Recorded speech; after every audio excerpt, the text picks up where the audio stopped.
Hi, this is Emily. And Danny. And today we're going to be discussing the new Batman v Superman Dawn of Justice movie.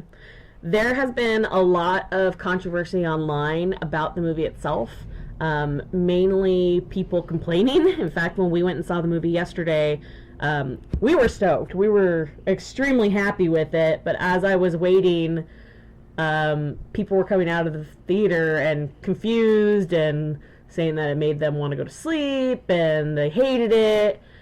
And so what we want to do is kind of clear up why this movie was so fucking awesome, right? Language. You're not Captain America. This movie was fantastic. Like, it incorporated a lot of different storylines, and even some comic book fans complain that, oh, they took too many storylines and that, it drew from too many sources. But like, it made a fantastic story in my opinion.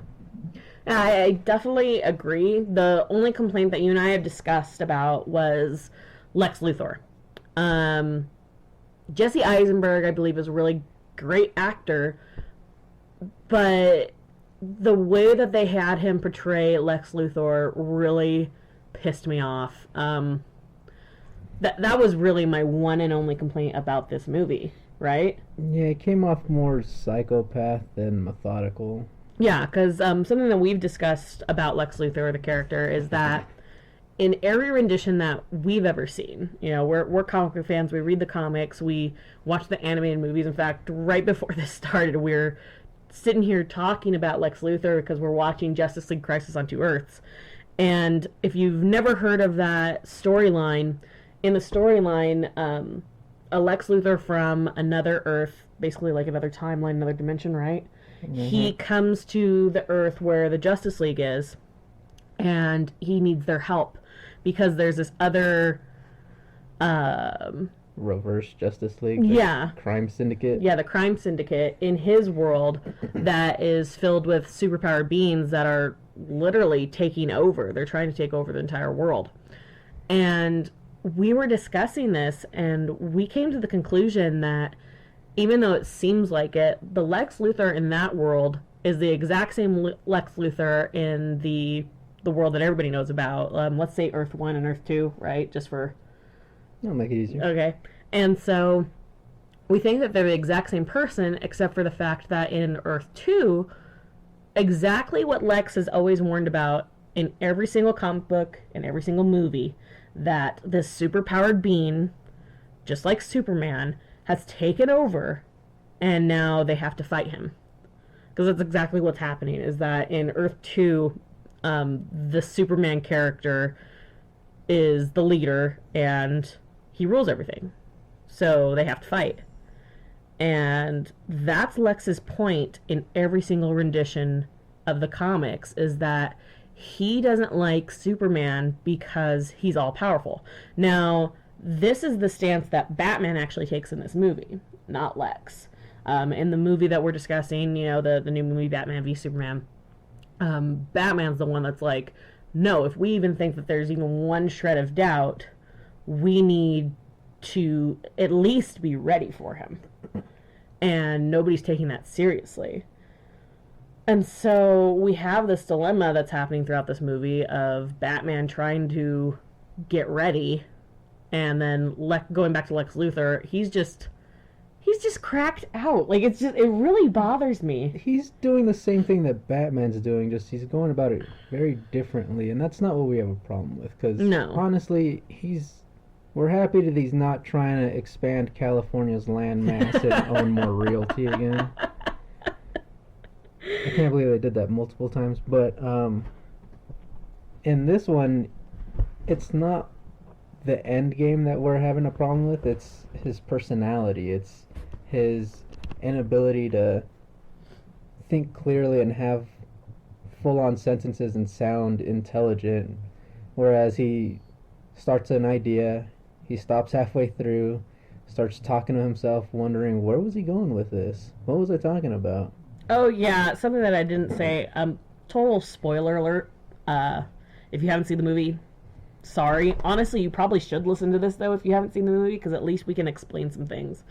Anyway, but yeah, I totally agree. There is that one part in the movie where Bruce Wayne and Clark Kent are both at this party that Lex is having, and Lex Luthor goes up for a speech, and he's so intelligible that you're just going, what the hell, who is this guy?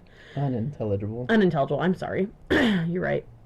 And it's very uncharacteristic of Lex. Earlier when we were discussing Lex Luthor, in fact the reason why we're actually doing this podcast, I actually compared him to Hitler in the fact that Lex Luthor's character is extremely charismatic. And if you've ever listened to any speech by Hitler, and by the way, I'm not saying that Hitler was right in any sense of the matter, I'm just saying as a person he was extremely charismatic, and because of that charisma he was able to get so many people behind him for his cause. And that's kind of how Lex is in the comics. He's a very charismatic person, very methodical, very hard, and that wasn't portrayed in this movie. And I understand wanting to try and do something a little different, but it just did not come off right. It felt very forced and odd, and just not like he seemed more like a mad scientist throughout this movie than anything else. It seemed like his dad would have been a good Lex Luthor rather than this Lex Luthor, considering the way he talks about his dad. Yeah. And he had apparently respect for him or whatever. And he was German. Yeah. Oh! The connection. But like, I don't know, he just was very scatterbrained. Yeah. That was my biggest complaint with him, and he came off more like a Riddler. internet CEO. Yeah. Just wearing a t-shirt, playing basketball. With his suit. Join me in my office while I eat Jolly Ranchers. And it So didn't bad. feel like Lex Luthor. No, it didn't. Like, again, if you've never seen Lex Luthor before, go watch some of the original Superman movies. Even in their campiness, Lex Luthor was always a force to be reckoned with, right? Like, he's always somebody who's like, nope, this is the thing that I'm going to do, this is how, this is why, and nobody's going to get in my way. Whereas this Lex Luthor was just very much like, alright, I've got a plan. And his plan was good. He actually had a damn good plan in this movie. But just every time he was talking, I wanted to slap the hell out of him. I just want to slap him. He was so dull. He sounded very unsure of himself. Like, yes. You can see it in the trailers. The redcoats are coming. The redcoats are coming. And you're just going, what is happening? And again, I don't think that it was Jesse Eisenberg's fault unless he actually had direct control of how he was doing this character. I think he could have been a good Lex Luthor if he had just played it a little bit more straight, like I said, he was very Riddler-esque. Yeah, he would have been a very good Riddler. He would have been a great Riddler. Or even Scarecrow. I think he would have been an okay Scarecrow. Yeah. Just not the no. Just no. Well, I think the biggest hurdle is that every other rendition of Lex Luthor that we've seen in media, like the cartoons, it's very, very strong, very, he's a business leader. He's built his company from the ground up, whereas this guy had everything handed to him. It's his dad's company, Yeah. Hello, Mr. Lex. Oh, that's not me. My dad's the one who put the name on the building. I was like, Yeah, and that's something that I've never seen in the comics or anything like that, right? Like, it's always been Lex is the one that's done it. In Smallville, he was kind of a rich boy, but, like, he's always been portrayed as someone who earns. Yeah, well, even in Smallville, like, yeah, he had his dad, but he totally went the other way. Like, that was his goal, to be different from his father. But, I mean, it's still, he was very much his own man. Like, he made sure of it. And that's what you like about Lex Luthor, is that he is his own man. He's got his ideals. He's an extremely intelligent man, obviously, because he ends up collaborating with all these different people to create, again, in the comics and in the cartoons, all these different types of war machines. He deals with the government with this kind of stuff. And he does this in the movie as well, this new movie. He does have an intelligence about him. It's just portrayed so god-awful. Yeah, he had a great plan. Yeah. Well, he had like 2 or 3 different plans going on in this movie. Yeah. But, I mean... it was a backup within a backup, which worked. Yeah. I mean, you want backup plans, right? All right, so let's move away from Lex, because this is about the stuff in the movie that we need to explain more, right? So, where do you want to start? I want to get down to the mother box, but that's way down the line. Well, you mentioned it. I mean, we can... No, let's start off with, I guess, Batman, since the movie starts off with Batman. Okay. The origin story, very quick. That's one thing that I liked about the Incredible Hulk movie. You have his origin story told, like, before the credit, or before the title sequence starts, and it's like, yeah. Hey, here's origin. Now let's get on to the movie. And this is one thing that it took me a second. In fact, I looked at you during the movie, because I was so confused. Within the origin story, which is exactly how it happens, after Bruce falls into this, like, cavern with all the bats, you see the bats lifting him up, which confused the shit out of me so bad, and I'm going, really? Like, it ticked me off, and then we realize it's a dream sequence, and he's explaining it. I'm like, oh, okay. So don't let that throw you. Yeah, he doesn't fly or have magical powers, or... He's just a man. He is the Batman. Doesn't get bit by a radioactive bat. Yeah, so don't let that throw you, like it did me, because I didn't even think that it could be a dream sequence. I was thralled, but whatever. Anyway, so we've got the origin, which they did a good job at. Just like you said, it was nice, it was succinct, and can we say that they actually had the Mask of Zorro playing during the death scene? Oh, so happy. That it was originally the Grey Ghost, though, wasn't it? No, the Grey Ghost was from Batman the Animated Series. Oh, that's right. And that was to include that character within that universe. So originally, in the original origin, I know I'm saying originally. You know what? When Bruce and his family are leaving the theater, they had actually left because they were watching Zorro, and they were about to go home, and so... I believe the original one was like some opera or some random of the time story or some shit like that. I don't remember being specifically Zorro. I remember Zorro being tacked on down the line. I thought it was always Zorro, because Zorro was really popular at the time when Batman originated. Well, Bob either way, yeah, it doesn't Zorro matter. was there. If we're wrong, sorry. It could have been an opera. They did portray an opera in one of the movies, didn't they? In the Nolanverse? I think it was in the Nolanverse, and he got freaked out by the bats. Possibly. Okay, whatever. Either way. Anyway, we were really stoked because we saw the little Zorro, Mask of Zorro, marquee and little poster, and that's like a little nod. It was really nice. Jeffrey Dean Morgan looked awesome. Jeffrey Dean Morgan as Thomas Wayne, so much yes. Again, this is kind of wishful thinking, but there is a story arc called Flashpoint, in which the Flash actually goes back in time and saves his mother, and it changes the entire universe. Spoilers! You can actually watch this if you don't want to read the comic book, which I suggest reading the comic book, but they did make an animated movie of this, and it's brilliantly done. But instead of Thomas and Martha Wayne dying, Bruce's parents, Bruce is the one that actually dies in that version, and it creates two very contrasting characters. His father's the one that actually becomes Batman, and not the Batman that we know and love. We're talking old school Batman with a gun that's drunk all the time.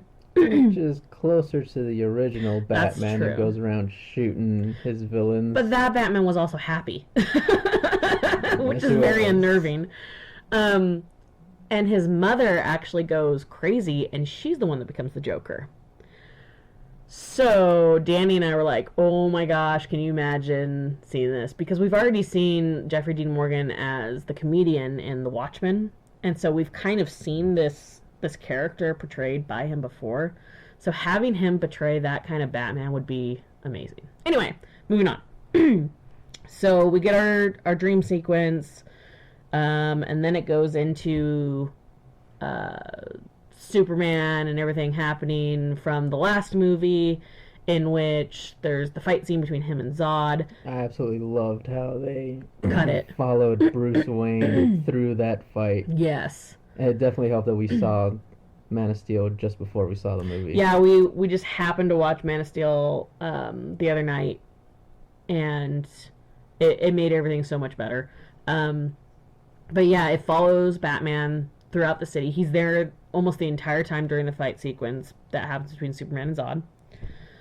And it's so jacked up. Like, he's racing through the city to get to a Wayne Tower affiliate, right? Like a bank? Mm-hmm. Wasn't it a bank? I don't know if it was a bank. It was just some big Wayne building. It was Wayne Financial. That's what it was called. Wayne Financial.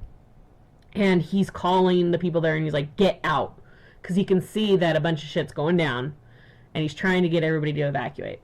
So a bunch of people evacuate. But then, oh my gosh, cut to this scene with one of the main people in the building. And you see lasers being shot through. So, again.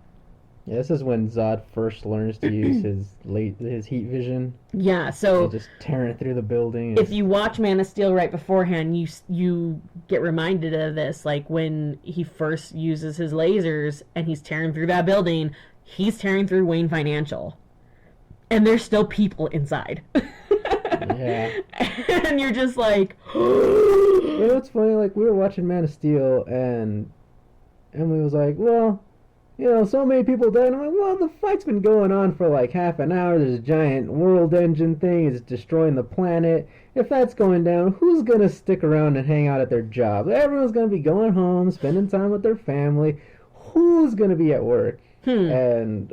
obviously, you were wrong. Bruce Wayne hired some managers who are top notch Scrooges and don't let people go home. That's not true. He was trying to make sure everybody evacuated the building and he was left. He only let people leave after Bruce Wayne called. He's like, I guess the big man says it's time to go, then it's time to go. But like, shit's going down right outside the window, and he's sitting there looking out the window. On the phone with Bruce Wayne. Hey, how's it going? Oh, you just landed? Cool. We're still here. We'll get that paperwork done. Don't worry about it. I don't think it's that. I think, like, because you saw, like, none of them were really working. It seemed like more they were just like, what the shit is going on outside? That's because, like, in Man of Steel, you do see some people sitting in their cubicles during that final fight scene. And they don't know what's going on. Why? If there's an earthquake, everyone leaves the fucking building. What if it happens all the time? Like in Southern California. Everyone leaves the building. No. Yes, they do. Yes, they do. You know why? Because employees are lazy and take every opportunity to get the hell out of a building and just hang out outside. I've been guilty of doing this, but you know what? My safety is a huge concern to me, and if there's an earthquake, I am out of the building. You say that now. I say that forever. Anyway... So yeah, that guy dies. And you actually see this other character. Like, Bruce gets to the financial center as it's falling, which, like, it sends a pain to your heart. And... it's very reminiscent of, like, the whole 9/11 thing with the giant cloud of smoke. Oh, like, just man. rushing down the street, and then Bruce Wayne running in the opposite direction, running towards the smoke. Yeah. And it's just people just... not knowing what to do and just freaking out, and he's going towards the danger to see what he can do, and sure enough, there's a guy that worked in his building that has a beam that's pinning his legs, and you're just like, oh crap. And he can't feel him, and he says that he's like, I can't feel my legs. And so Bruce tries to help him, and they actually get him out from underneath, he and a couple other people. And you just see where the beam crushed his legs. And it's just like, oh. And all that you can, like, fathom is, like, that guy's not going to walk again. Well, at least he wasn't in pain. He just said he can't feel his legs. He didn't say Well, like because he was in shock at that point. probably, but And then Bruce saves this little girl. It's the scene that we see in the commercials, him holding the little girl and looking on. He saves this little girl, and and she's like, well, where's your mommy? And he like points up to the top of the tower that's just gone. gone. Oh man. And you're just like, oh, this little girl. And then it's just him looking at these fucking two super beings fighting. And you're just like, oh. Like, I would hate him too. Like, I'm sorry, but, like, even throughout that movie, I said it. I was like, what a super dick. Like, he just destroyed all of Metropolis. Well, in the grand scheme of things, that's a small amount of people to the amount of people he saved, since he did save the planet. Big picture, cut him a little slack. You're saying that he couldn't just be like, screw this and fly up to space like he has in countless other renditions. But you heard Zod and his minions, and they were like, how for every they were gonna kill everybody anyway. We'll kill 10 more, whatever they said. And it's heartbreaking. So you can definitely understand why Batman is like, fuck this guy. It's, as we said, it's the exact same view that Lex Luthor takes, and he does in this movie as well, in which, he's just done. He's like, no, look at how much destruction that this one person did. And then it cuts up to like 18 months later, and like through these 18 months, he's still fucking shit up. Like, that's what we can extrapolate from what they've discussed, right? Because they have, like, hearings going on, trying to make hold Superman accountable for what he's done. Because he straight up just, like, kills people. Well, he did. Like, he didn't. He could have, maybe put him in the hospital. No, he put that guy through a wall. Yeah. Well, speaking of killing people, he's not the only one. Batman apparently guns down like a dozen random gangsters. Okay, and so I actually came up with a good reason for this. Apparently they discussed it already. Who was the creator of this one? Who made this movie? Oh, you're killing me. You told me, and I whatever. Anyway, the producer of this movie already discussed this, but I didn't read it. I didn't read the article. But I came up with a good reasoning for this. At this point, Bruce Wayne is in his 40s. If you look back to the comics, and again, we know that this isn't totally canon. They're taking from a lot of different stories. So if we were to go ahead and take from a story, this would be close to Dark Knight, right? And in Dark Knight, Batman has retired for a while, but then he ends up coming back. He's old, he's cantankerous, he's jaded, and he's like, screw this shit. And that's kind of the stance that Batman takes in this movie. He only killed the Joker in that one. In this one, he's literally mowing... Like, because when that car chase scene was going down, and he was... shooting up everything. I was like, oh, he's just gonna shoot the tires out. He hasn't killed any. Oh, wait. Nope, he's dead. That guy's dead. Oh, no. Nope, he's dead too. Yeah. But again, we can look back to previous movies, and in the first couple of Batman movies with Michael Keaton, he killed some guys. Yeah, but this is supposed to be, especially when they're taking from so many different source materials, this is one thing I actually kind of wish they did stick more with, considering there's rumor that the next Batman movie is going to be Under the Red Hood, which would be great. But then, like, his biggest problem with Jason Todd is that he's killing people, Jason Todd's killing people, whereas this Batman's, just mowing people down. Like, I need to get to this secret item that is being transported into the country. I don't exactly know what it is. It could be a little Asian boy for all I know, and he's just mowing down people. Yeah, so Batman has a code. He does not kill people because, and he's explained this in different movies and different comics, that it's not that it's too hard, but it's too easy. And, like, if he crosses that line once, then wants to stop him from doing it time and time again. So yeah, that was my big problem. I actually accidentally read a spoiler before watching the movie where I saw that he was going to kill somebody, and I was just like, oh god, no. Because if he's just killing these gangsters, why won't he just kill the Joker? Yeah. Like, that's the most obvious one that he should kill. Yeah. Which brings us back to Red Hood, which is the whole entire argument that occurs between him and Jason Todd. Jason Todd was the second Robin to occur in the Batman universe, and in the comics, people did not like him. In fact, kill Jason Todd. Yeah, fans actually voted to kill Jason Todd, and he died. And they eventually brought him back as the Red Hood. They used the Lazarus Pit, which, if you don't know what that is, that's like this secret juice that Ra's al Ghul uses to continually live on forever. It's a resurrection MacGuffin. Yes. And he was already dead, and Ra's actually brings him back to life without Batman knowing, and because he was dead, he kind of goes a little rabid.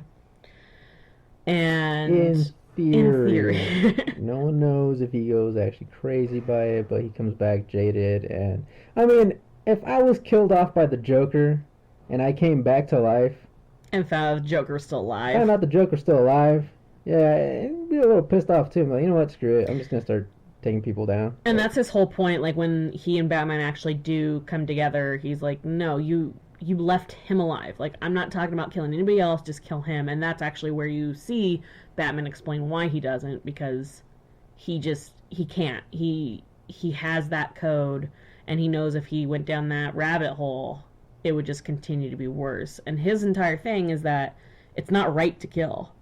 He doesn't really believe in rehabilitation either, but he does try and get... It's a continuous cycle of crap, to be honest, but that's what Batman is. Well, we see in this movie that it is easier to cross that line with every kill.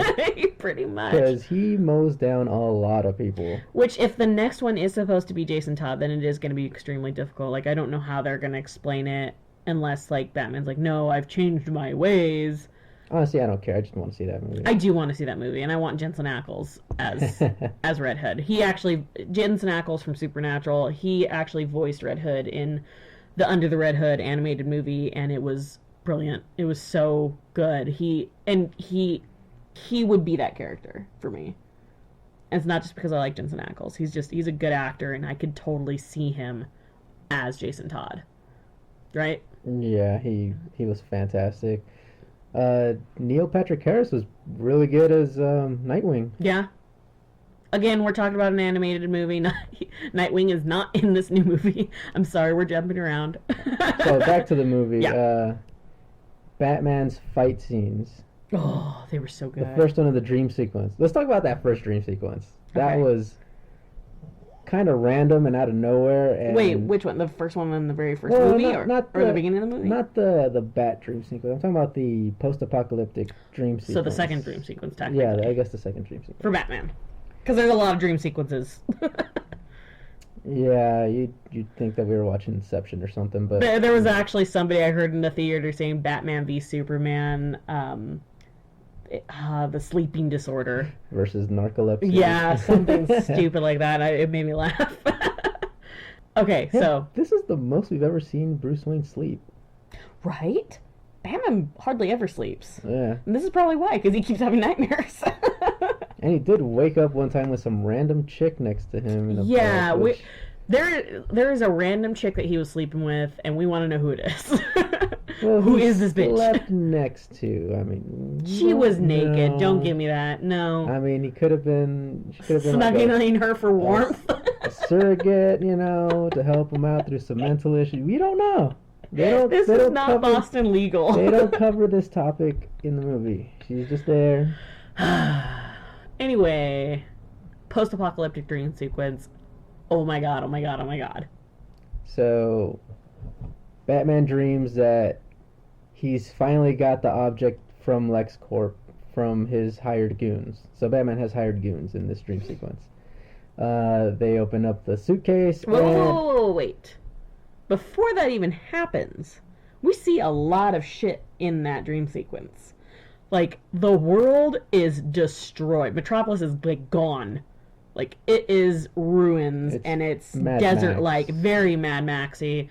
And you actually see an omega symbol etched into the Oh, earth. that's right. Yes, you cannot forget the omega symbol. We will get into that. Carry on. You know, because on a podcast about explaining things, let's just skip over things. We're gonna explain it. Just keep going. He opens up the suitcase, green glow, but it's not the kryptonite, it's a trap. So Superman and his Injustice Army, if you ever played that video game, this is exactly what it is. Exactly. It's a possible future where Superman has gone crazy and become a dictator of the planet. He has his own soldiers. Exactly what Lex always feared. And he essentially arrests Batman. But before that happens, Batman is fighting off all these soldiers of Superman. And in the background, you see the parademons. Parademons! Alright, so back to the Omega symbol. See, we got to this place to explain this. Okay, so, again, in the comic books, there is a character known as Darkseid. If you've watched the Marvel Universe, you know that there's this character coming. His name is Thanos. He's the superpower being. He was a Titan, right? And he wants to control everything. That's kind of what Darkseid is in the DC Universe. He is this superpower being that goes from Earth to Earth, capturing people and reharvesting their organic material to create his own army of parademons.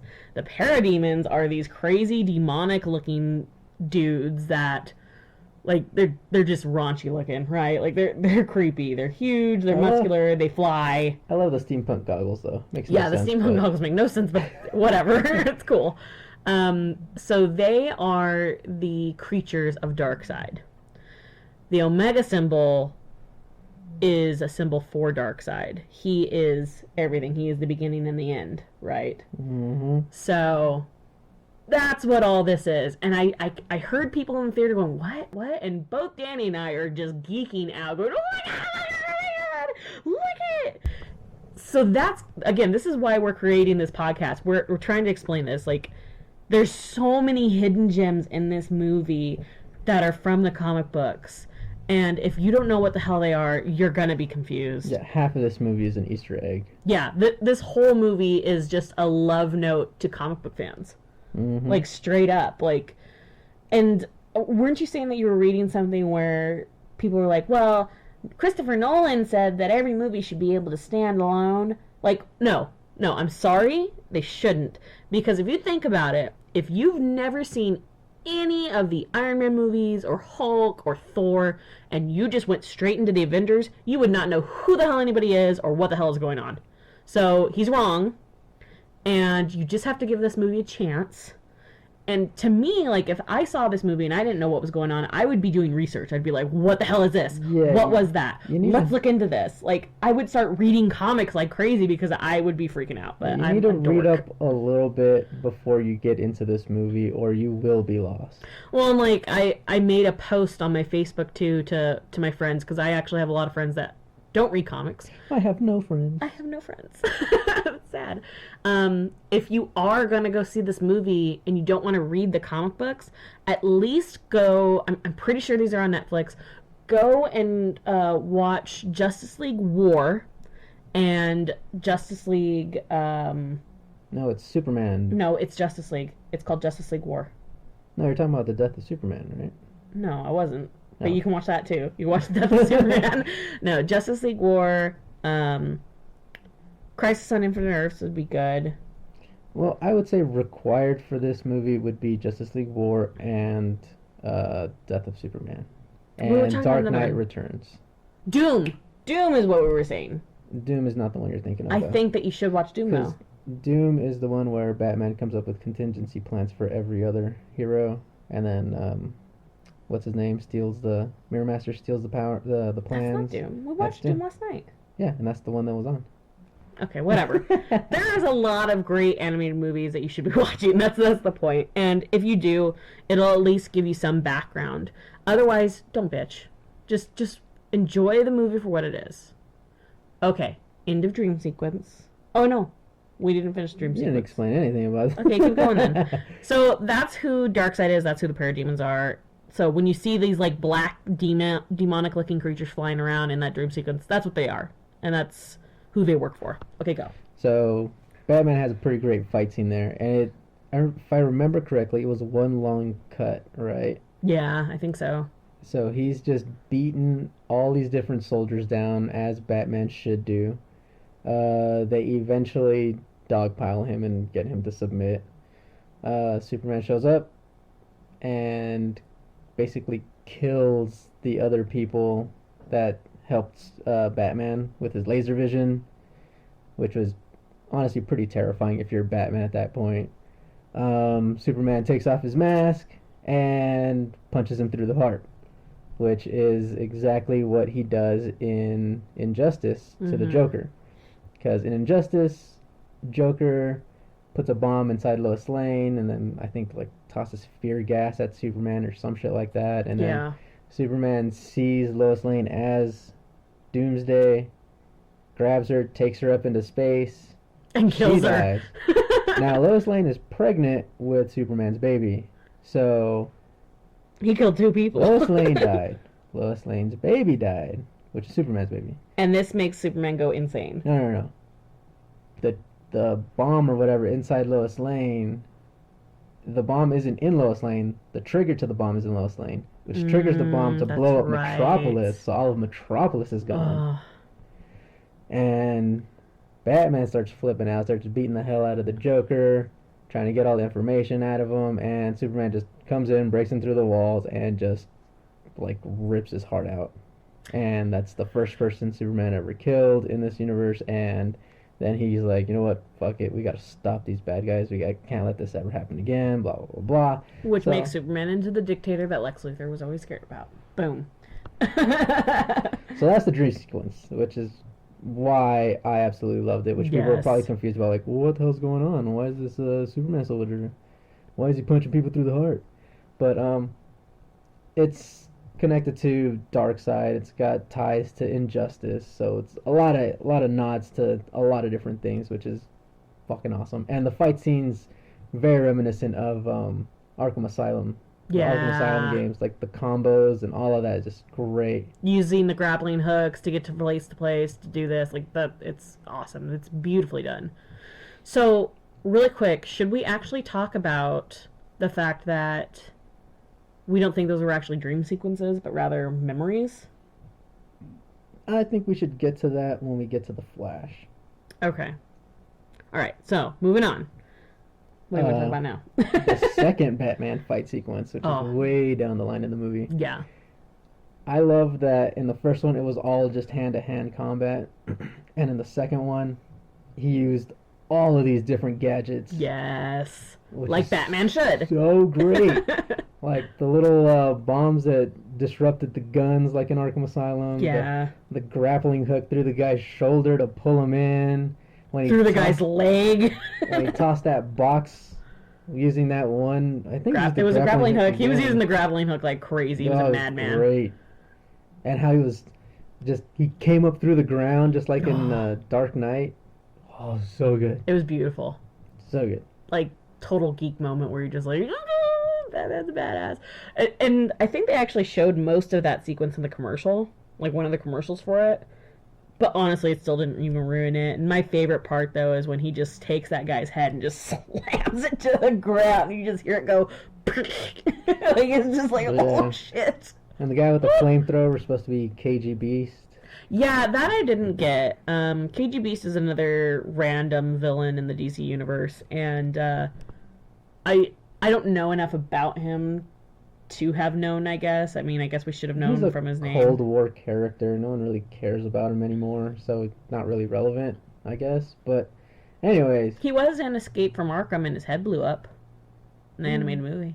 Yeah. That's pretty cool. If you need someone to kill, just kill someone that's, Russian ex-spy. But that's the thing, like, I didn't connect the two because, like, I thought that he was. He didn't look anything. No, he was some skinny, cracked out Russian, and then like in the comics, he's this giant like Baryshnikov character who's like, oh, hey, like animal. Gonna go wrestle bears. Exactly.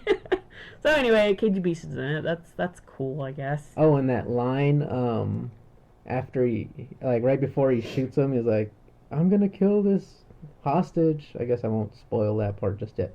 I'm gonna kill We're spoiling this. everything else. I'm gonna kill this hostage, and then Batman says, I believe you, and then shoots the gas tank, and then covers the victim so that the explosion doesn't kill them, but it does kill off KG Beast.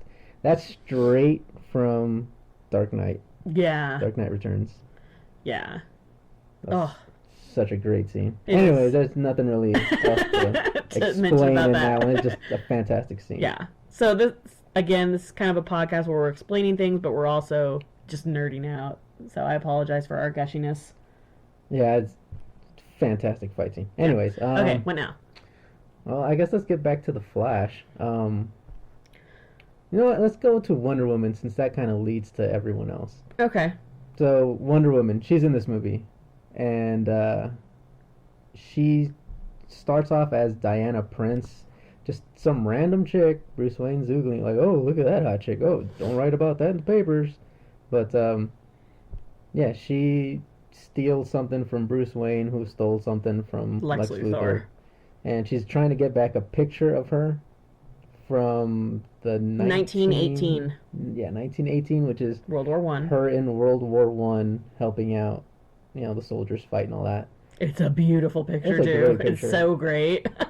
Because, yeah, in the comics, that's when she originated. She, what was the damn, Steve, no, what was his name? Trevor? Steve Trevor, something like Something that. This soldier actually ends up on her island, Themyscira, and she kind of gets looped into the war, and she helps out the United States and the Kind of see this in one of their animated movies yeah, as Which one well. was it? I think it was Frontier, I think so. something like that. Yeah. Great movie.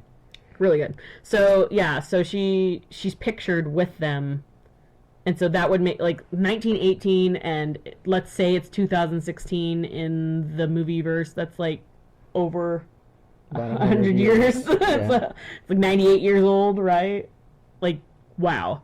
So and she doesn't look a day over 20, basically. If you think about it, the movie takes place in the future Yeah. because there's a 2-year jump or something from the last Superman movie, but that picture's taken in 1918, and then Mhm. she specifically says, over 100 years ago, I decided to leave mankind alone.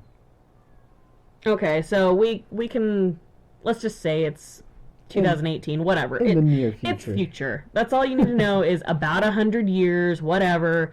She existed, and Lex Luthor has the proof that this is the same person. Like he has video footage of her in present day and does a cross reference of her face.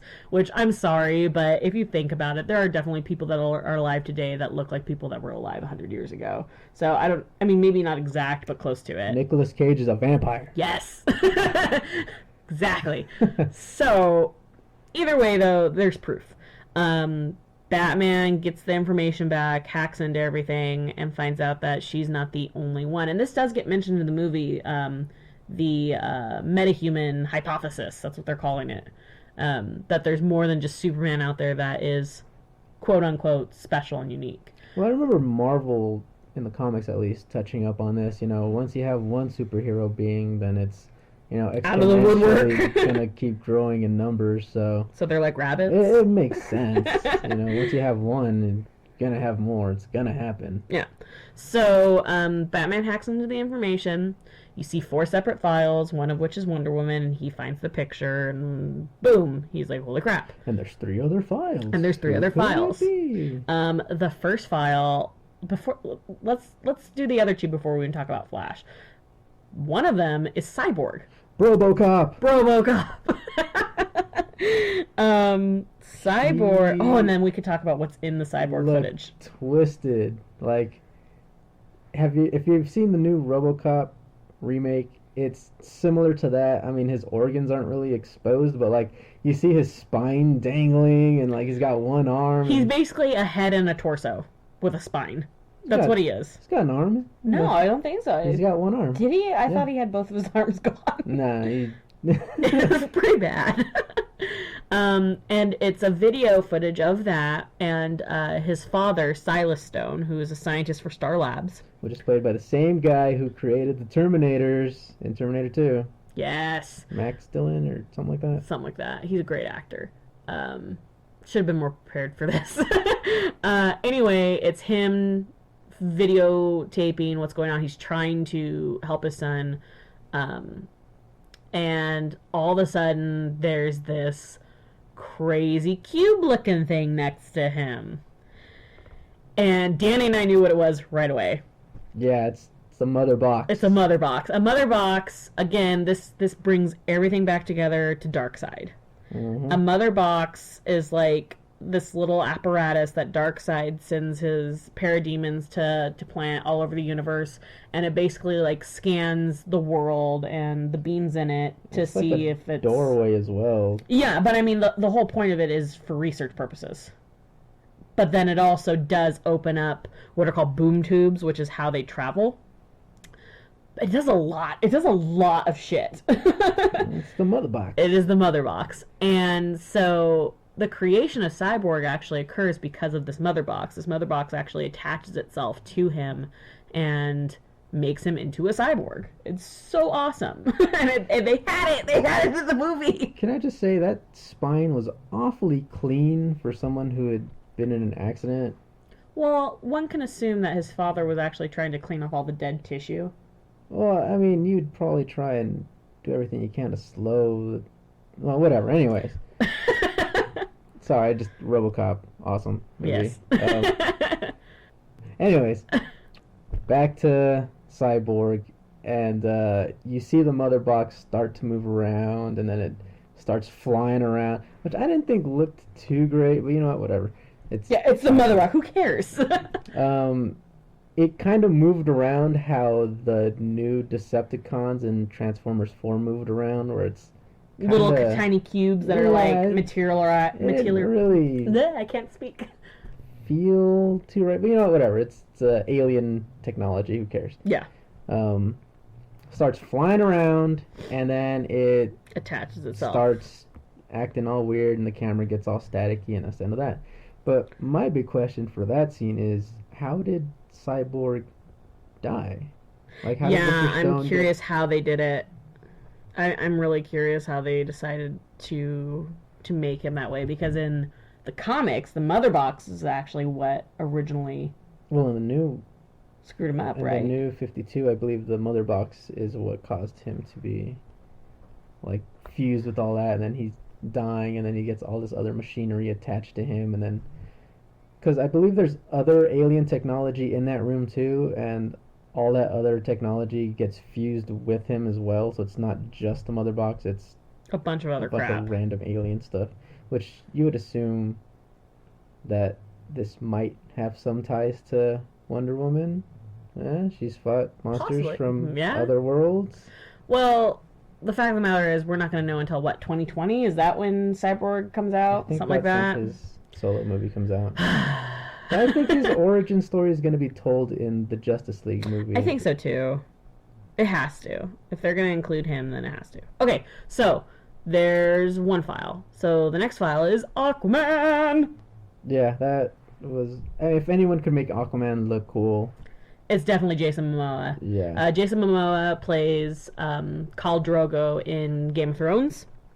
And he is just so badass looking. And I'm really glad that they made Aquaman look really like a force to be reckoned with, because he looks kind of Polynesian. He's got like Polynesian-esque tattoos, which if you're a seafarer, that makes sense.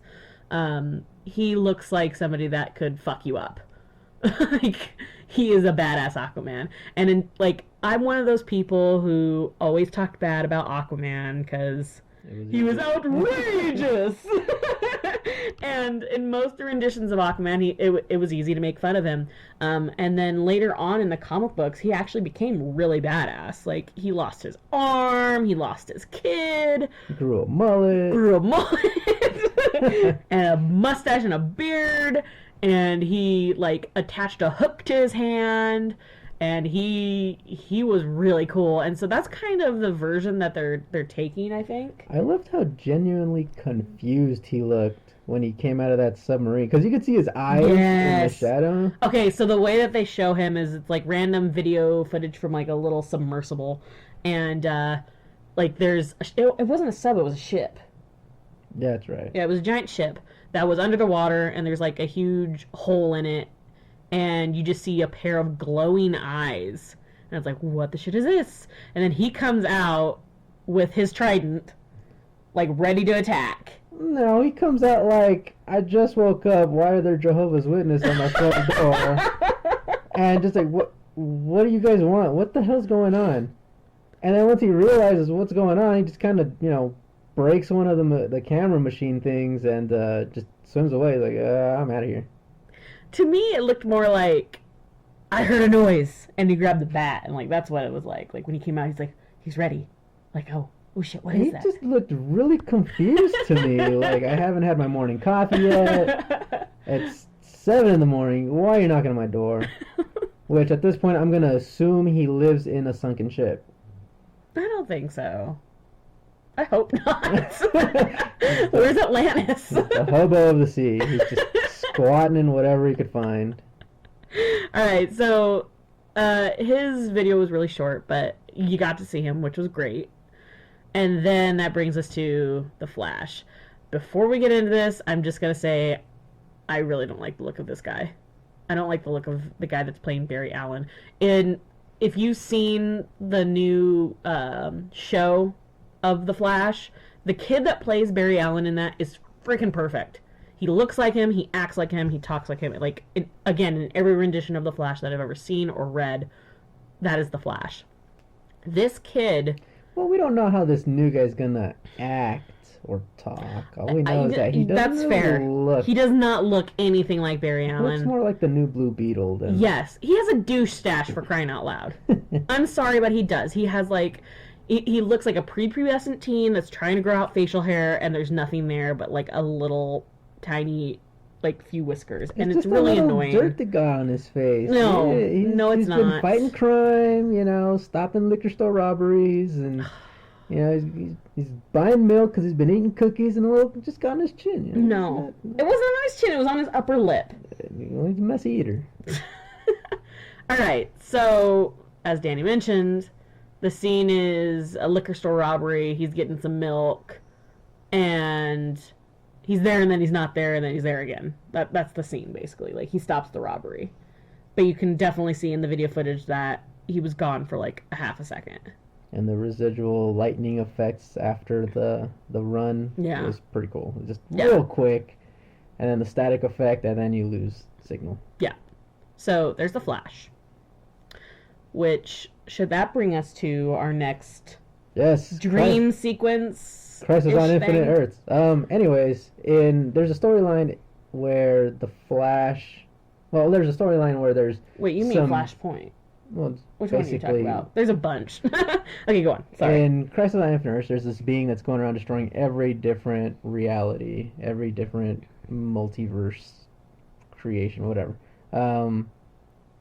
And which we're actually starting to see in the new Flash TV show.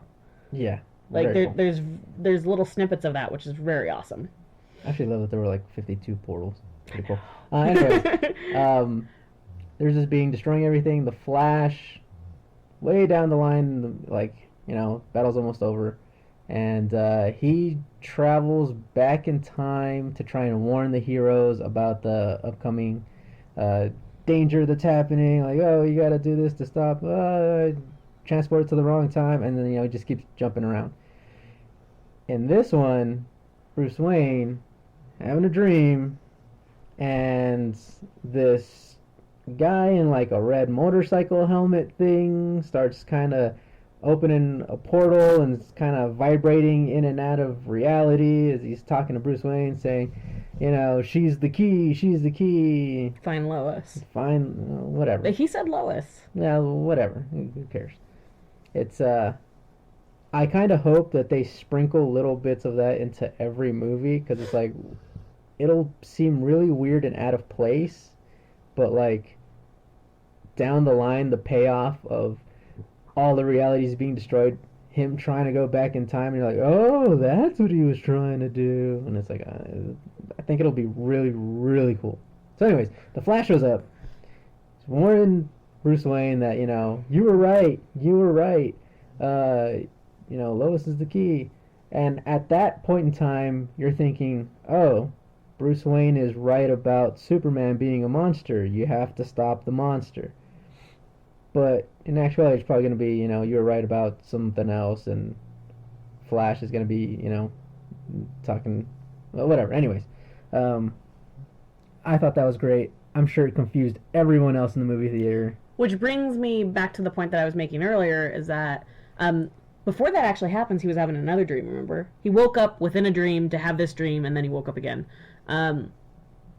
After watching the movie, we talked about this, and we both agreed that we don't think that some of these dream sequences are actually dream sequences because of that, because of the flashpoint.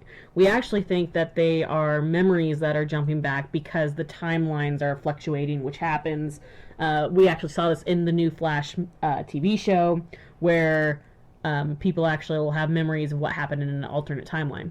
So what we were actually saying is that when the Flash comes back, that was a memory that Batman had.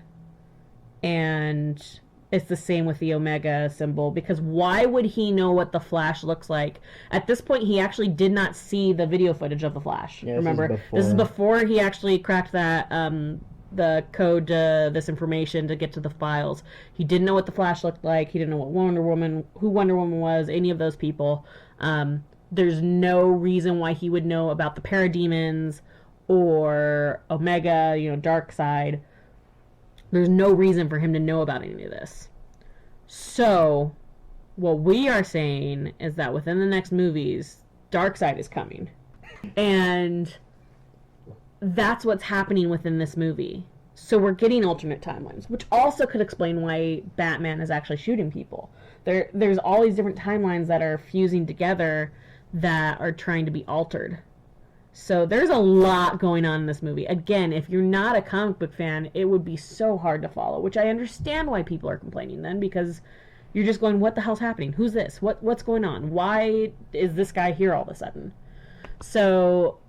because that Flash moment was really out of place. Yeah, it was random as what shit. Was going on, it was just Batman hanging out in the Batcave, just chilling, wearing my suit, and Flash. And it was just really, really out of place. So I can see why a lot of people are complaining about that, not understanding, but if you know about the comic book storylines and this is just a big squee moment for me, because it's like, whoa, it's gonna happen, yeah, Darkseid is coming for sure. Like that's what they're leading up to. That's the only thing that could be. But even if that isn't the reason for the time travel, if they do a Crisis on Infinite Earths, that would be fucking awesome. Yeah, it would be amazing. Alright, so that's the other dream sequence. Is there anything else that we really, really need to touch on, though, as far as what to explain in the movie? Doomsday. Oh, duh! Alright, Doomsday. How do we get into this?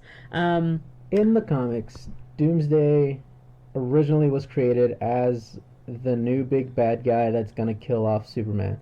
And they needed to kill off Superman because they needed to buy time, because they were going to have Superman marry Lois Lane in Lois and Clark. And so they needed to kill time until the TV show finally got to the point where they were going to get married so they could get married in the comic books.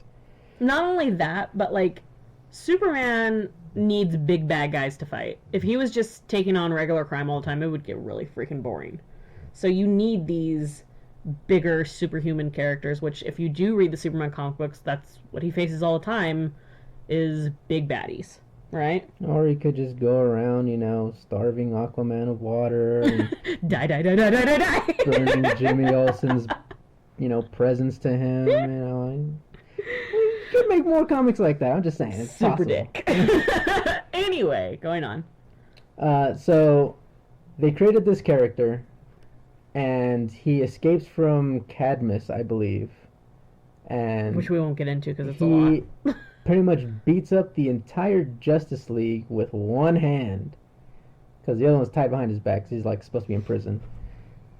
Superman comes around, they start fighting, and they have a giant showdown in Metropolis, and they both die. Now, Doomsday is actually a character that they retconned his origin, where he was created in Krypton, and he is created to be like the ultimate fighting machine Warrior, or something. basically. And so every time he dies, he gets resurrected And even becomes stronger. So you can't kill him the same way twice. Which, doesn't really make much sense, because how many different ways are there to Can you die? kill somebody? A Um, lot. well, I mean, if Obviously. you think about it. But anyways, so in this movie, It's all in the detail, baby. Lex Luthor gets his hands on General Zod's body, as well as the ship. And he goes to the ship, and the ship recognizes him, and, becomes his Jarvis, essentially. Well, let's just say the ship recognizes him because he cut off Zod's fingerprints and used them, which is pretty freaking awesome. That's straight out of a damn Jean-Claude Van Damme movie right there. I'm just saying. And then Lex Luthor did some high kicks and spinning high kick. But also the ship that he's in is the one that was originally holding all of the Krypton babies, right? Yes. All of the DNA and the codex crap that and that's where Superman the kryptonite destroyed. actually comes from. Yeah. The little egg sacs where the Kryptonians were coming from. Yeah. And that's, I guess, not a bad origin for kryptonite. No, it's whatever. It's cool. Makes more sense that, just a random piece of rock from the planet. Well, wasn't it Krypton was all kryptonite, and like when it blew up, that's how the asteroids like eventually came to Earth. Like that's what I remember. The actual planet is kryptonite, but like it would make sense for there to be kryptonite and like different whatever. Anyway, going on. Who cares? Moving on. So Lex Luthor finds the regeneration chamber, whatever the hell it was called. Yeah. Put Zod's body in there, and the machine's like, I recognize this as General Zod. And then add some of his blood. He, cuts his hand and starts pouring his blood all over his mouth. Which all over exactly Zod's understand, mouth. But whatever.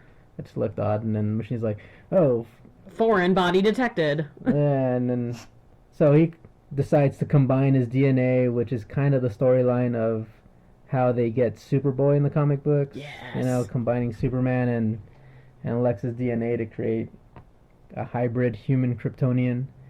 Which we won't get into. Moving on. In this one, it creates an abomination, which kind of looks like the abomination from the Hulk movie. I kind of wish he had his green underwear, though. Yeah, I was thinking about that, too. I was like, he's naked. Well, I mean, if he's going to go through as much shit as he went through, that underwear would come off in a heartbeat. Yeah.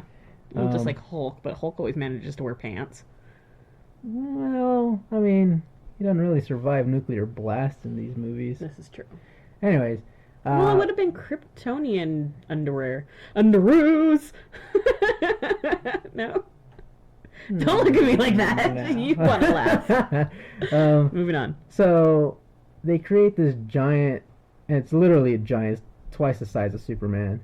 And, which is how it should be. He looks really squishy. He doesn't really look like, Squishy. Well, he does. It look really. He looked kind of dumb at first, and you're like, oh. Well lubricated. He was just born. Give him some slack. I'm saying he looked well lubricated. I mean, he's literally like wiping some of that goop off his face. He was just born. So, he doesn't look anything like Doomsday in the beginning. Yeah. Which, I could overlook. I didn't care. I was like, it's fucking Doomsday. Who cares? It's never going to be exact. Superman's fighting Doomsday. Every time Doomsday gets hit, his wherever he gets hit starts glowing a little red. That's kind of cool. It's a nice visual indication of him getting hurt and learning to readjust and becoming stronger or whatever. Faster, stronger. So he actually does an attack that Superman does, like just recently got this power in the comic books, is where he kind of blows Supernovas. himself up. You know, like it's another form of his heat vision, where instead of having the lasers come out of his eyes, it pretty much comes out of everywhere. And in the comics, this is what causes Superman to lose his powers and become More human. more human. And this is from the New 52 universe, which is the newest rendition of the comics. And again, in order to make Superman a little bit more human, give him a little bit more dynamic interest, I guess. You know, make him a little bit different. This is different. I thought his look was Yeah. cool, but anyways, he does this attack, and he does it over and over and over and over again. He does it like 5 times or so. He does it a lot. But it's basically like this giant dome that's just radiating energy outward. And he's absorbing energy as well. It looks really cool. Yeah. So Batman is literally just like, well, fuck. He's like trying to fight. It's like, no. And this is actually where Wonder Woman comes in and helps out and starts fighting. She got there pretty quick. I mean, she was in Well, the we don't know where she was at the She airport. was in the airport. And to get from the airport to anywhere, I mean, coming from Los Angeles, you know how hard it is to get from the airport to Pasadena. But she can fucking Which is fly! literally half an hour. No. Your entire point is moot because she can fucking fly. She was like, alright, she was at the airport in the scene, right? She sees what's going down. She's like, alright, fuck this. I gotta help. So she leaves the damn She airport. had her invisible plane. She hanging had out her next- invisible plane. Which, if you have an invisible plane, why the hell would you ever be on an airplane? But whatever. Anyway, she fucking flew there. You know she did. There's She went to the bathroom. She there's changed some really quick. people- Or maybe it was like the old school Wonder Woman. Wonder Woman! And she spun around and she got into her costume like that. Your point is moot. There's some people Whatever. that are saying that she does not fly in this movie. She did. But yeah, I think there's one scene where she leaps forward where, you know, that to me convinces me that she's capable She's of fucking flying. So I don't mind that at all. But I She's mean, flying. it could be just a giant leap because, you know, Hulk does it all the time and he doesn't fly.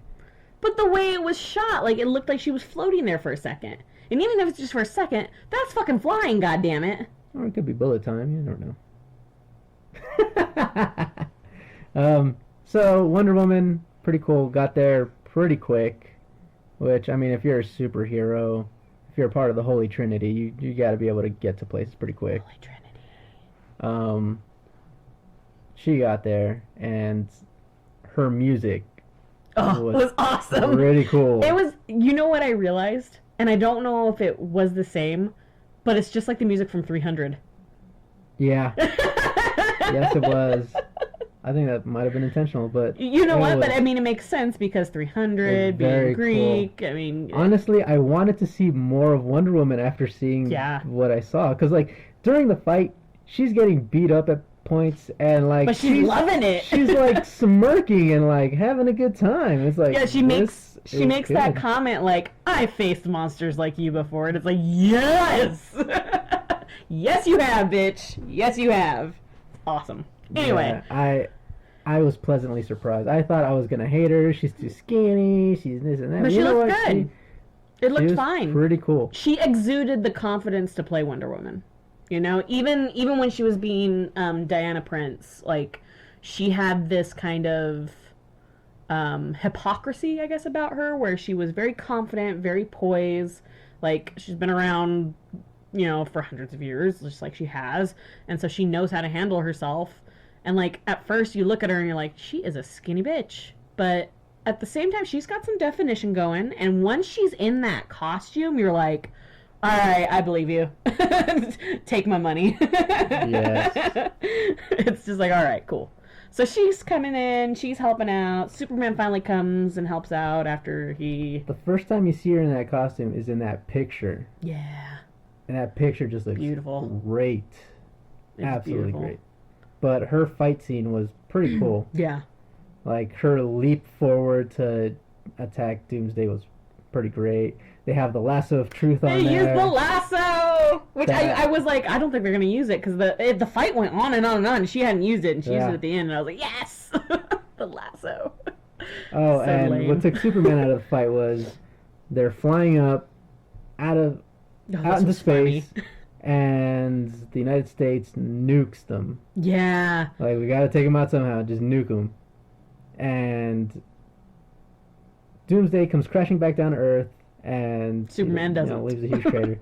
Superman's left floating out in space, and if you've seen The Dark Knight Returns Part 2, it looks just like that. Just like a skinny husk, all hollowed out, near death. Also, It's- very much like Flashpoint with Oh, the that's right. crazy cracked out Superman, because he's just put into a red sun where it's just sucking all of his energy out, so he doesn't have the ability to like be all hulked out and bulky and Superman. It looked great. It looked amazing. He was like balding and stuff. Like there were skin flakes like floating in the atmosphere around him, and you're just like, oh god, Superman's dead. Like that's what it looked like. You're just like, oh shit, he's gone.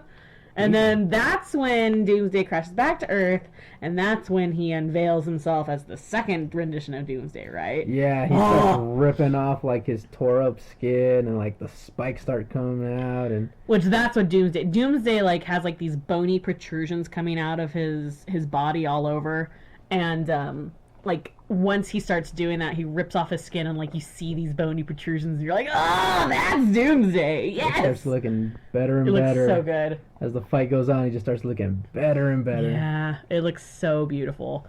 And so we finally get to see the version that we wanted to see. I mean, again, I was cool either way. I was like, it's fucking Doomsday. I don't care. I don't know. He looked like a giant Squishy squish. Yeah, it just Squishy, squishy, squish.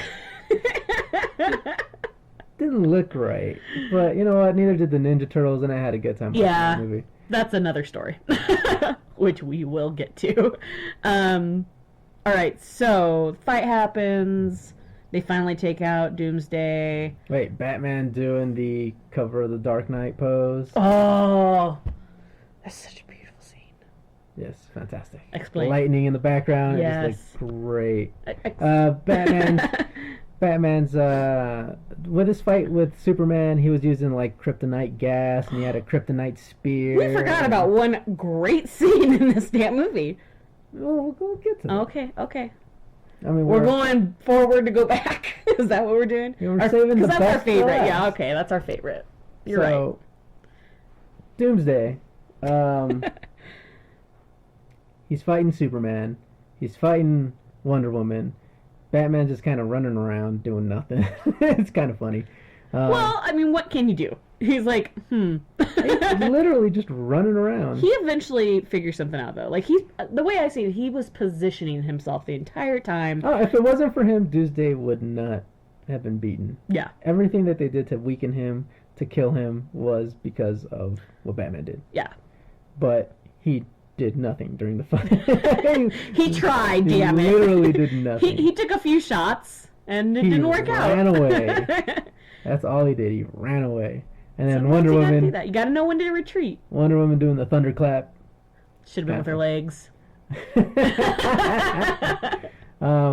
So Batman needed to get Doomsday back towards wherever the fight happened with Superman, so he could get the spear, so he Which could we haven't talked about. so he could kill Doomsday. Batman made a spear of kryptonite so he could take out Superman. We'll discuss that in a moment. Just a tip. Just the tip. So the death of Doomsday was pretty cool because you have Wonder Woman chopping off his arm, Oh, and then bone protrusions and started to then grow like out. Spike's starting to kind of reform a hand, but it's forming like into a giant spike, and it's like, oh, that looks cool. And then Well, it was still growing, so we don't know if it would have become a hand or not. well, either way. I'm gonna assume it would have. Then she lassos him to kind of hold him in place, and while she's holding him in place, Batman shooting him in the face with the gas pellet.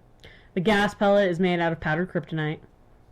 Yes. And then Superman flying at him with a giant chunk of kryptonite, Which is Yeah, taking all of his energy to do so. That's kind of one thing I was a little like, you shouldn't be able to fly around with that big a piece of kryptonite right in front of him. Well, he had it pretty far out from where he was, It and was the like way I a see it is like foot he away was, from his face. but he was taking like all. You saw the strain it was taking on him, though. So I appreciate that. I agree. I don't think he should have been able to because when I mean you see like what video were we watching the other day where it was like this tiny little tiny sliver of kryptonite? He's like, oh no! Yeah, that was that Batman animated series crossover Yeah. with Superman. Yeah. So yeah, by like. But he did shouldn't have, not but- lift up a giant island made out of kryptonite and throw it into the sun This is true. with a kryptonite bullet in his chest. He did not do that. So kudos. If you don't know what we're talking about the not Man of Steel movie, but the movie right before that, which was what was it called? Superman Returns. Superman Returns, which would have been an okay movie. It had Kevin Spacey in it, which He was great. He best would've been Lex Luthor great ever. in He this should have been movie. Lex Luthor in this movie.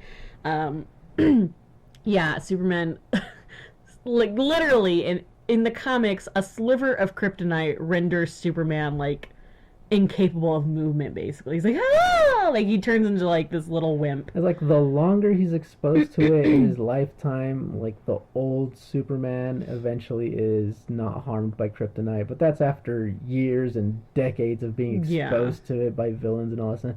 But this is a Superman that's been around for 2 years and he's never been exposed to kryptonite before. Yeah, it This should have is- just killed him by all rights. He should have just But passed he's out. holding the spear and he's flying around, and I kind Whatever. of wish that. Well, I mean, for what happened next, it made sense that he did it and not Batman. Yeah, Like he stabs Doomsday through the chest, right through the heart, if he has a heart. if he has a heart. We don't know what kind of alien Kryptonian physiology he's got going on. Yeah, maybe it's all on the left side. Maybe it's in his butt. Alright, anyway, so yeah, he stabs Doomsday, and as he's stabbing Doomsday, Doomsday takes his claw hand, the strong hand, and he penetrates Superman through the chest with the spiked hand. And you're just like, whoa, that sucks. I honestly didn't think it was going to do what it did, but it killed Superman. So you get the death of Doomsday, supposedly. And the death of Superman. Supposedly. So, yeah, that's almost how it ends. The only thing that I did not like about having the death of Superman happen so early is that you're not able to do the Superman funeral with all the different superheroes there. Even the ones that you're like, who the fuck is that Who's guy? that guy? You're like zooming into your comic book as much as you can. Like, who's this magnifying glass out? Like, who is that some bitch right there next to, freaking. Well, I just went to the dollar store and threw something on so I could get in. What? Fake mask. But I mean, It's okay. amazing that it happened at all. Like The fact that the Holy Trinity, which is Batman, Superman, and Wonder Woman, was in a movie in our lifetime. pretty amazing. Yeah. Like, hands down, super awesome. So, that's almost the end. The end of the movie basically is Superman's funeral. Both Clark Kent's funeral, which is where his body actually is, and then Metropolis holds a funeral for him with an empty coffin for the city to mourn. And he's dead. He's for all intents and purposes, he's dead. And that's where you get Batman and Wonder Woman at Clark Kent's funeral going, well, we need to get the rest of the superhumans together. Which is basically talking about the Justice League, forming the Justice League. A really weird version of the Justice League, albeit, but, whatever. It's the Justice League. So at first, Wonder Woman's like, meh. And Batman's like, no, I have a feeling something big is coming. Which, again, to me, hints at all of these damn dream sequences that are probably flashbacks. Something else is that Wonder Woman says is that they've tried this before. So she's tried this with men before. That men have tried to organize and be. She might not have meant that there was another, Super Force. Justice Super Friends. Justice Society or whatever. So, yeah, she talks about having some kind of group before. Which, I mean, that's what that picture could have been. Yeah. But they all like, I didn't recognize any of the characters as being anybody special. I think it was definitely her beau, the one guy that she fell in love with from her army in 1918. Using local colloquial. I can't speak either. It's early. Anyway, so something has definitely happened before. I mean, and she's from Themyscira. I'm thinking she's fought like crazy shit. Those what's that fighter pilot group that they had in the comics? The Blackbirds, Blackhawks, Black something. I think it's Blackhawks. I don't remember. I'm thinking that's probably who she might have been talking about because that was all during the time of World War One. Yeah. Yeah. Which would make sense. Yeah. But Batman's like, no, like, we need to do this. Because, again, he's like, I just have a feeling something's coming. Then there's a random scene showing him scaring the shit out of Lex Luthor, who's in prison now, and he's finally bald, and he looked good. Again, I think Jesse Eisenberg could have been a great Lex Luthor, and maybe now we'll see him kind of take on that harder role, but at that point it's kind of like, I've made my decision on his character. See, him as Lex Luthor would be a lot more believable if he had more of an inferiority complex and he had to prove himself that he was better than Superman. That again, comics, right there, straight from the comics. But he's just crazy. Yeah. Like, he seriously seems like he's on, like, Ritalin or something, right? Like, he's like... yeah. Cracked out, like... And, like, that last scene, he's got, like, a little nose snot dribbling down his face. And it's just like... It's just gross. You're not coming off as Lex Luthor at all. No. Lex has always been like, I'm going to kill you! And he's not that. Anyway, so there's a scene where Batman's like... I will be watching you. And he has the brand that you... Like, we didn't talk about this, but in the movie, you see that for some reason Batman's branding people. Okay. And he has this brand in his hand. And you're like, oh shit, he's going to brand Lex Luthor. And then, like, he punches and you're like, ooh! But he ended up punching the wall and you're like, oh, okay, cool. But, yeah, he tells Lex, like, I'm watching you. And then it goes back to the funeral. And all that stuff's happening. And that's the end. Like, there's no in scene. Well, there's two funerals going on. There's like well, that's the what I military said. There was the one military one and and Metropolis, and then there's the one for Clark. Yeah. And that's the one that Batman and Wonder Woman are at Clark's. All right, so we've basically covered the whole movie except for the best scene ever, right?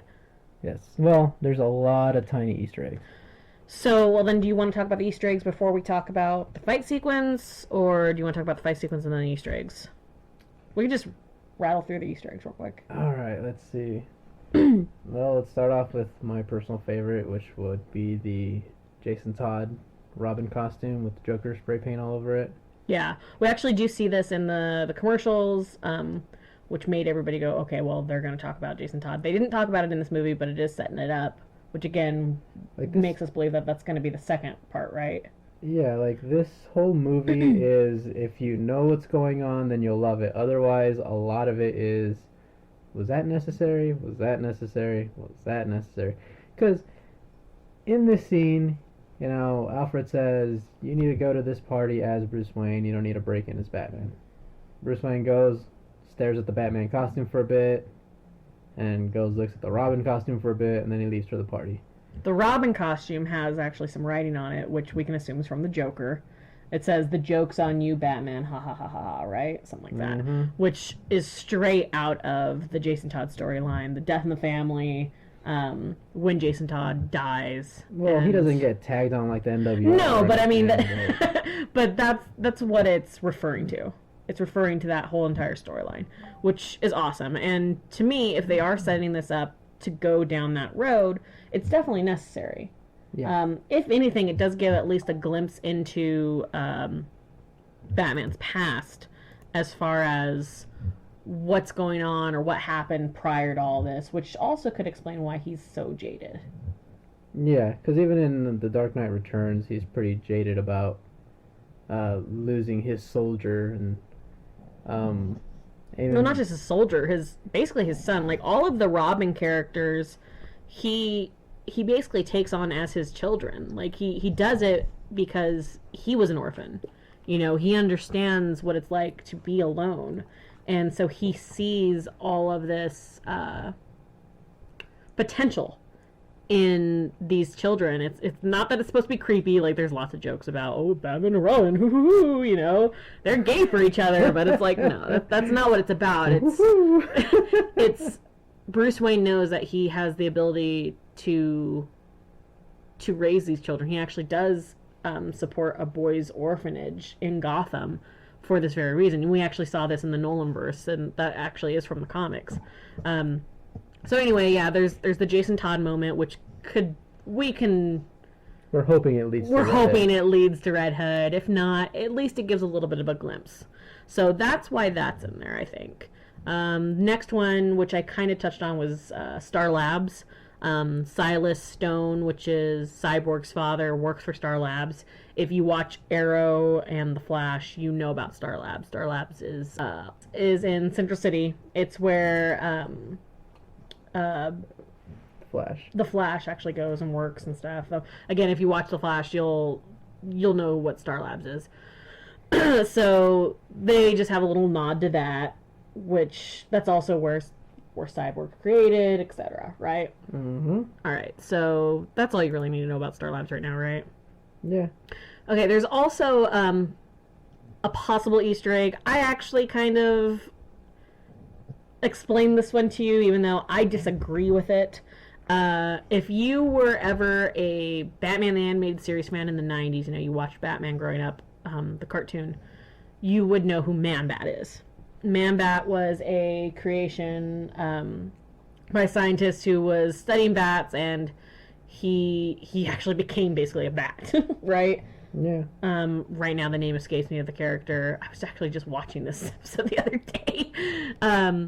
But there's people that are like, oh, Man-Bat was in this movie. I think it was a nightmare sequence. It was. Really him. Although, honestly, if it was him, it was pretty good. Like, if Man-Bat existed in this universe, I could understand why Batman would see him in a nightmare. Because, yeah, this was in a dream sequence. Bruce Wayne was dreaming about going and visiting his parents' crypt, and then there was blood seeping through Thomas Wayne's... Honestly, it looked more like motor oil to me. It did, but we can assume it was blood. Zombie blood. Wah! So he touches it, and then all of a sudden, this man-bat creature bursts through and is like screaming out, and it's like, oh shit! I don't think it was Man-Bat. It was supposed to be like metaphorical, I think. It was all symbolism. That's all it was. Yeah, this whole movie is filled with symbolism. Yeah. Next one, which I actually saw in a still before we even saw the movie, and I was like, what? That's what they're nodding to. I'm excited. Batman, in one of the sequences where he's chasing after the kryptonite, when he was, and this actually happened in the movie. We didn't discuss it because, again, we're trying to kind of get at the stuff that was confusing. But Batman's in the Batmobile chasing after KG Beast and the kryptonite. And one of the buildings on the docks is Nicholson Terminal, which, if you ever watched the 89 Batman movie, Jack Nicholson was the Joker. And so I think it was a nod to him, and apparently other people agree with me, right? Yeah. I mean, I think it was a nod. Because he's one of my favorite people that's ever played the Joker. And that is besides Mark Hamill, which is the Joker. Hands down. But we'll get into that later. Do you want to mention the next one? Let's see. Oh, I honestly wanted to see more of Marcy Graves. Mercy Graves. You don't even know her name. Whatever. She was from the Superman cartoon. She's kind of the... Mercy! She's the Harley Quinn of Lex Luthor, I guess. But she ends up becoming a cyborg later on, which is really fucking cool. In a couple of different renditions, she's a cyborg. They did that in Young Justice. Yeah. Where she was a robot or cyborg. I think they did that in the New 52 as well. I'm not sure. I don't remember. I haven't read it. Either way, she's the assistant to Lex Luthor. And she's actually in it at the beginning. She actually gets blown up. She got blown up. Which, after that happened, I actually looked at Danny and I was like, maybe they'll bring her back as a cyborg! Wah! Which, it could happen. It could totally happen. Another little nod was to the original Superman comic book, Action Comics #1, right? Mm-hmm. Yeah, so Action Comics #1, in which Superman is first introduced. He can be seen lifting up a VW bug, actually, in that. In one of the scenes in the movie, there's this the guy that we mentioned earlier that the beam fell on from Wayne Towers from Wayne Financial. He actually like has all these newspaper clippings of Batman or Bruce Wayne and Bruce Superman. Wayne is a hero. Yeah. Superman is the devil. And one of the like I didn't see it. You saw it, right? You saw it. Oh no, I did see it. Yeah. Sorry, brain. There's so much going on. But yeah, there's a little tiny clip of Superman lifting up a car. So it's a nod to the original comic book in which Superman was created, which is actually kind of cool. I really appreciated that little nugget. Something I wanted to see happen down the line will be so Superman's coffin. It's black and silver, but that is the outfit that Superman wears when he's resurrected, and because he goes to like a coma, death, rejuvenation, sleep thing, and it like rejuvenates him super quick, and it makes him grow out a mullet, and it's the super mullet. You gotta love the super mullet. So he's Eugene from Walking Dead. Okay. But that's the coffin that was used by the military. You know, very sleek with the silver, and it looked really, really cool. Yeah, and, it did. And meanwhile, his actual body's in a pine box in Kansas. Oh, it's fitting. He's a little farm boy. Little farm boy. Keep it traditional, but yeah, that black and silver just looked really cool.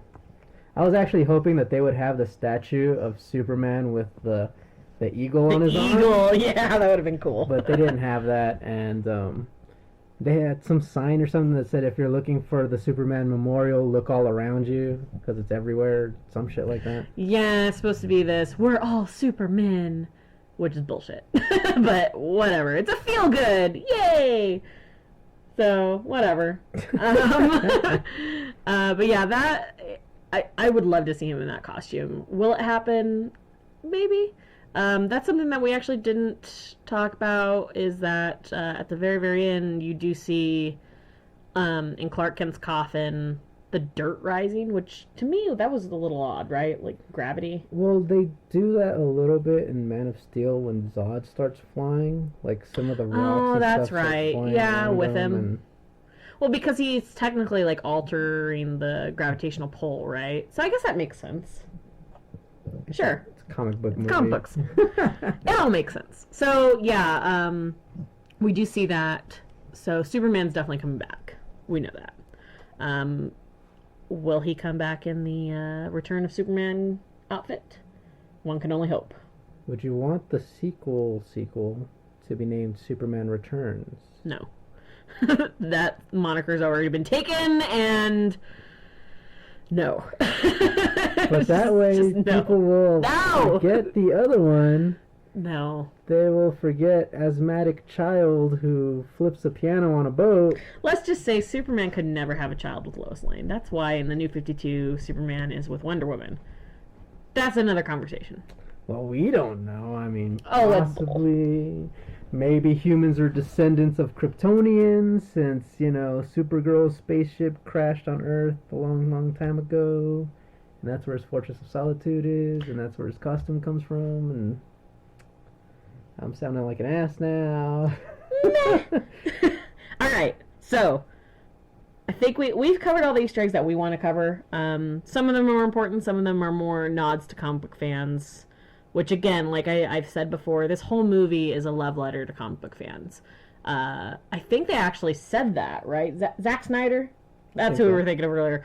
Zack Snyder and even Ben Affleck has said that this is for the fans. He was talking about comic fans, you know? Like, not every movie is going to be loved by everybody. And, like, look at Deadpool. Deadpool was loved by everybody because it's fucking Deadpool. But You don't need to know anything. You don't need to know anything about him to love it. With this movie, you kind of do. Yeah, you need to know a lot to love this movie. Yeah, and like I understand why people are really hating it, and like Rotten Tomatoes gave it like a 47%, 37%. Oh, it's like 30. Something low. But like it doesn't deserve that. You know, it really is amazing, and if you just kind of like take it as it is and then hope for awesomeness later on, because it's gonna happen. Like the next movie is gonna be epic. They are setting up so much in this movie, and maybe they bit off a little bit more than they could chew, but personally, I love it. I don't care. As a fan, as someone who knows what's down the line, I understood almost all the Easter eggs, all the little nods, which is why this movie is so great. Yeah. If you don't know that, you're not gonna enjoy the movie. You're not gonna appreciate it as much as you should. All right, we have finally come to the scene that we've wanted to talk about, and watch. It's only going to be a few minutes because it's just too epic. The fight sequence between Batman and Superman, which was straight up pulled from Dark Knight, right? Dark Knight comics. It's one of those things that people always wanted to see back in the day. Batman and Superman, who would win? Well, if you're a Batman fan, you know that Batman always wins, and he proved that in this movie because he's Batman. Yeah, but if Superman wanted to kill him, he probably could fairly easily, but Batman did use a lot of really cool gadgets. Like, yes. He used some sonic attack, he used like some turrets to try and take him out, and then he created this grenade launcher that launches kryptonite dust, which really messed up Superman, which is pretty cool. Yeah, and that's what he uses later on to eventually take out Doomsday, or at least help. Yeah, and that scene where Superman tries to punch Batman and he blocks it and he's like, what did you do? Yes. So cool. Honestly, I just love a good Superman beatdown. Yeah, I mean, to see Superman put in his place by Batman, by just a man, it's really, it's intriguing, you know? It's like, because all throughout the year, Superman's always been considered like godlike, and he is. He's a superpowered being from another planet that can pretty much destroy everything. And that's why when we were talking about earlier, Doomsday being created in the comic books, he needed characters that he could take on. Well, he said in some of the animated movies where he lives in a paper world where he can pretty much just walk through everything. Like, you gotta hold back all your punches, otherwise you'll kill everything you hit. Yeah.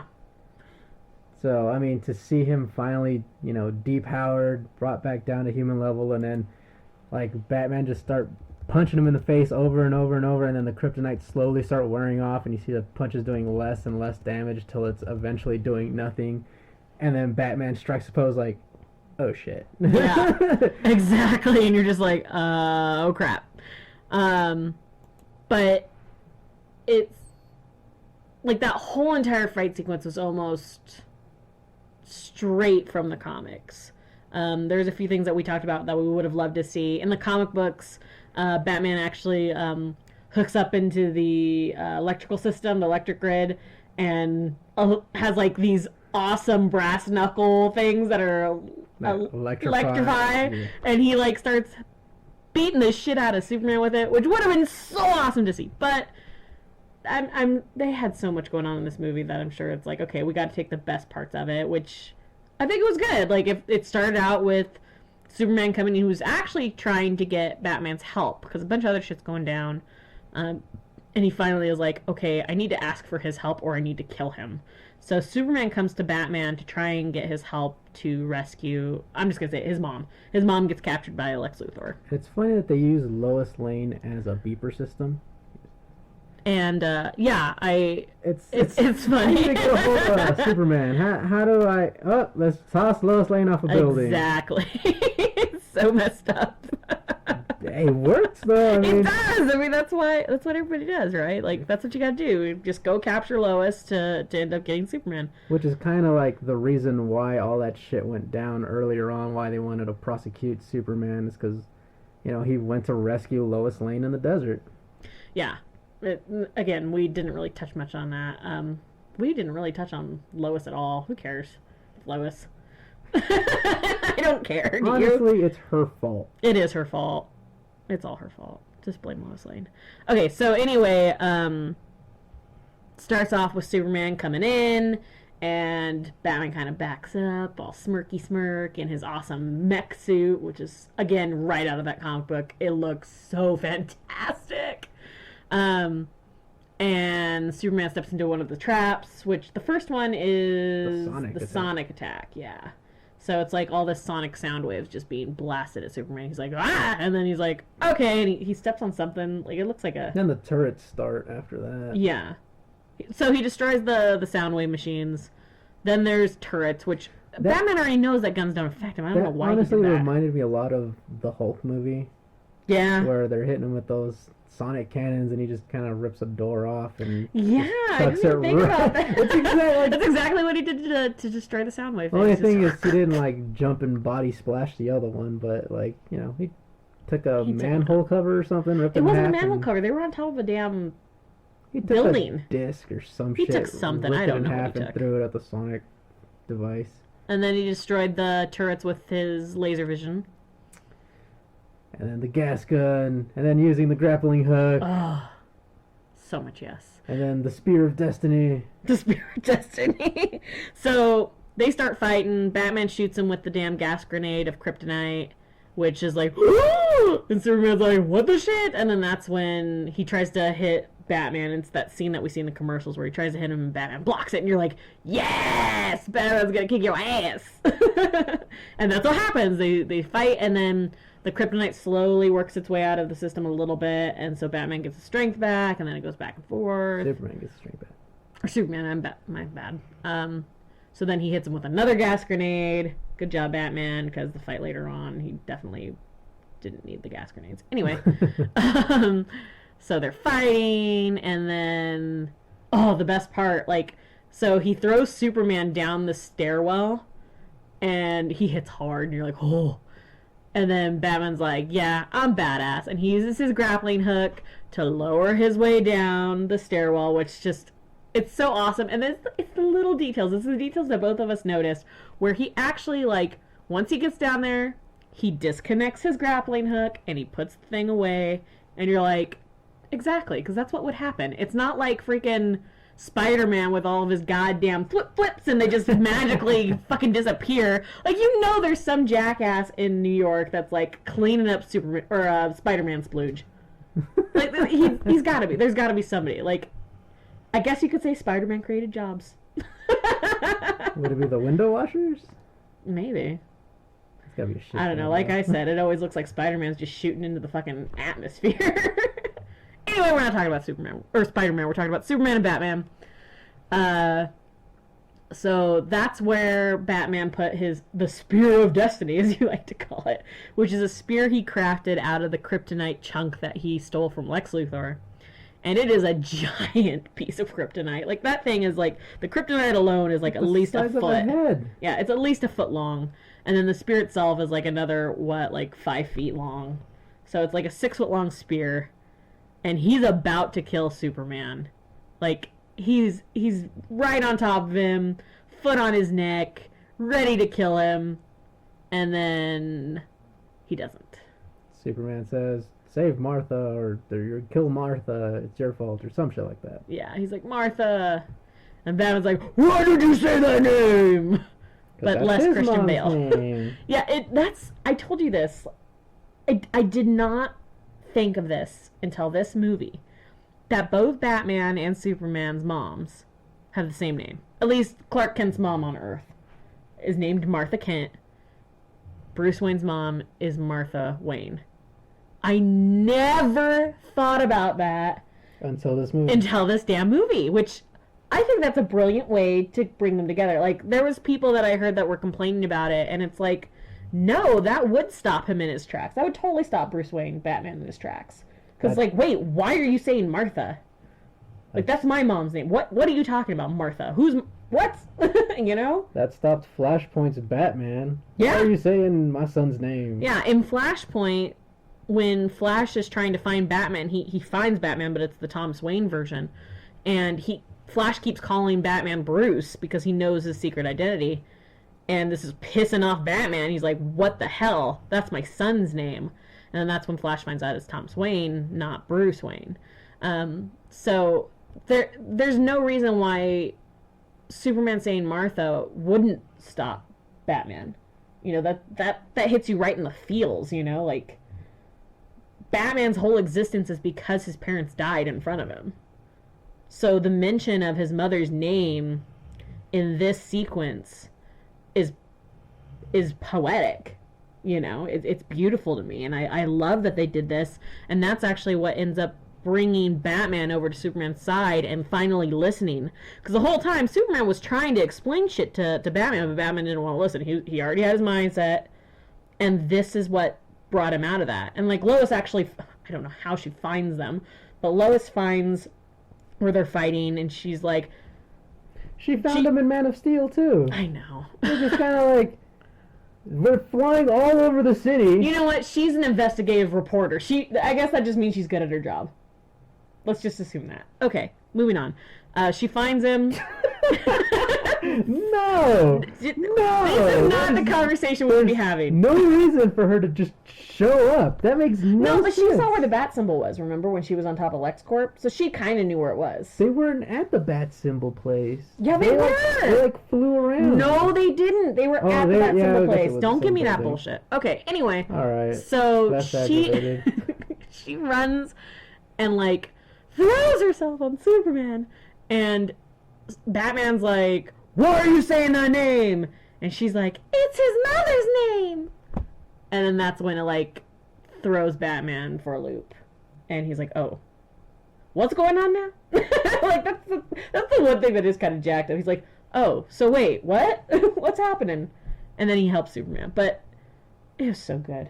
I like that he was a detective in this movie. Yes. Even Alfred was like, you know, you found all this shit out, not by being Batman, not by beating up all these criminals, by doing your fucking detective work as Bruce Wayne. Bruce Wayne figured this out, not And Batman. let's just say Jeremy Irons as Alfred Pennyworth, awesome. Love Jeremy Irons. Wanted more of him. He's so cool. So, I think that's pretty much it. I think we covered everything we needed to cover. Batmobile was cool. Batmobile was really awesome, but it was... When he was about to hit Superman, he was like, what the fuck? And Superman's like, Pink! That was cool. But he looked huge coming out of that damn car, didn't he? He was like, well, he is massive. He looks fucking He looks great. He looks like he could kick some serious ass. The costumes straight out of the comic books. Yeah. He looks good. Fantastic. Flash's costume, though, I don't know what's up with that motorcycle helmet. I don't even want to talk about Flash right now. Yeah, I think we covered it all, though. I think we talked about the little nods. Again, I really do believe that if you want to see this movie, I mean, we've basically explained it all, but definitely go watch those animated movies that DC comes out with. The animated movies themselves are amazing. They're very adult, and I don't mean like raunchy. They're much more, they're dark. They're a little bit darker. They have some adult language, mainly like shit. Or crap. Nothing you haven't heard here. Nothing you haven't heard from us, especially me, I'm sorry. But if you don't want to go and read the comics, which again, I definitely think that you should. If you're watching any comic book movie, you should at least try and look up the comic books that at least reference them. Even if you're just looking at Wikipedia, you know, just try and look up the information, because you'll understand a lot more. And that goes for all of the movies that have come out. Iron Man, Hulk, Thor, Avengers, all of these movies. Well, I mean, I wouldn't want to watch Thor more than once, I guess, but, yeah. Well, we've never really been huge Marvel fans either. We're much more DC fans. No, I'm a Marvel fan, but a Batman fan. Yeah, I guess so. But Superman's cool. And I like Oliver. I love Green Arrow. So you're anyway. Hopefully this podcast was helpful, if not at least entertaining. This is our first podcast we've ever done. We've talked about it before. There might be more. Maybe we'll go back and review some other stuff. Like maybe we'll review some of the animated movies and kind of talk about those. So I guess that's it, right? Well, this has been Emily v. Danny, Dawn of Podcasting. Which I think should be our official. No, we're not going to talk about the name of this podcast. God damn it. All right. Thanks, everybody.